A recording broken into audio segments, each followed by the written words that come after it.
So hi guys, sa video to, i-share ko po sa inyo kung paano nga po ba kami kumikita dito kay Sitaw. So ayan, panoorin nyo po ang video to para malaman nyo. So eto guys, eto po yung unang-unang gagawin natin para makapag-start po tayo kay Sitaw. Syempre magre-register po tayo as a seller kay Sitaw. Magre-register po tayo. Yung link po nandyan po sa comment section, i-click lang po ninyo yon. Tapos hanapin po scroll up po ninyo, tapos hanapin nyo po yung be a seller, then i-click po nyo yung apply now. Then fill upan po ninyo yon, yung mga details na kailangan doon. At syempre, gumamit po kayo ng active na email dahil kailangan po yung code na manggagaling sa email ninyo. Then, kapag nakapag-register na po kayo, i-wait lang po ninyo ng 24 hours, pero minsan hindi naman po umaabot ng 24 hours para ma-approve. Then, kapag approve na po yung inyong store, i-message nyo po ako. So, ayan, balik na po tayo mga ate. Once na nakapag-register ka ng shop mo dito kay Sitaw, syempre yung shop mo, dito ka na maglalagay ng mga products. May mga products ka nang ilalagay dito sa shop mo. Then kapag nakapaglagay ka ng products mo, hindi mo na problemahin kung sino yung bibili guys. Hindi mo na problemahin kung sino yung magmamarket. Paano mo ito ima-market? Dahil si Sitaw na po ang bahala. Si Sitaw na po ang gagawa ng ating marketing. Si Sitaw po ang magmamarket ng ating mga paninda at si Sitaw po ang maghahanap ng ating mga buyer. So ayan, si Sitaw po ang maghahanap ng mga buyer, ng mga customer sa ating shop. Then once na mayroon na pong buyer or customer yung ating shop, ito ay nag-o-order po sa ating store. Dito na po yan papasok. Yung buyer natin, yung customer po natin, mag-o-order po sa ating shop. Ayan na po siya yan dyan.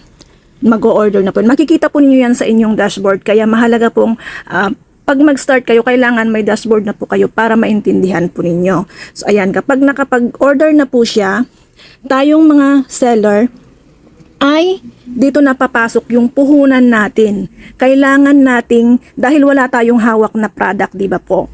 Kasi ang tanong ng karamihan, bakit ko aabunuhan yung binili ng customer? Kasi dito guys, once na may buyer ka na, aabunuhan mo yung binili ng buyer mo.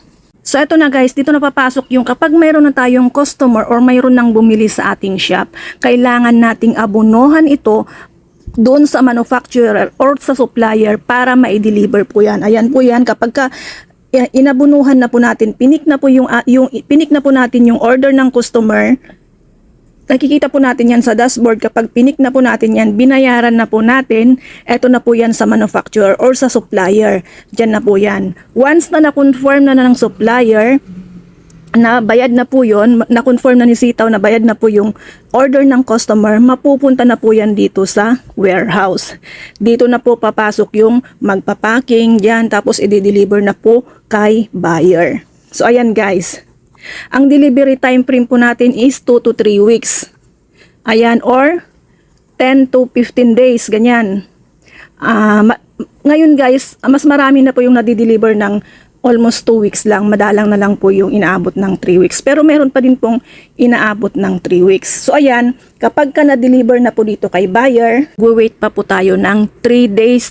3 days after sale po yan, para pumasok po dun sa ating wallet balance. Kapag nasa wallet balance na po natin, dito na po yung pera natin nandyan na, pwede na po nating i-withdraw or i-rolling po ulit natin. Kung nag-iipon po kayo, pwede po nating i-rolling ulit yan, pambili ulit natin kung mayroon man naman tayong pa-order. Ibibili ulit natin para ganun lumaki pa po yung ating pera. So ganyan lamang po umiikot yung konsepto ng dropshipping dito kay Sitaw. At ayun na nga mga ate, na-share ko na po sa inyo kung paano kami kumikita dito kay Sitaw. Ngayon, kung gusto mo po, interesado ka po sa negosyong to, i-click mo lang po yung link na nandyan sa comment section dito sa aking Facebook or dito sa YouTube account ko, dun po sa description box, nandun po yon. Tapos, pagkatapos nyo pong mag-register, i-message nyo po ako. Salamat and God bless!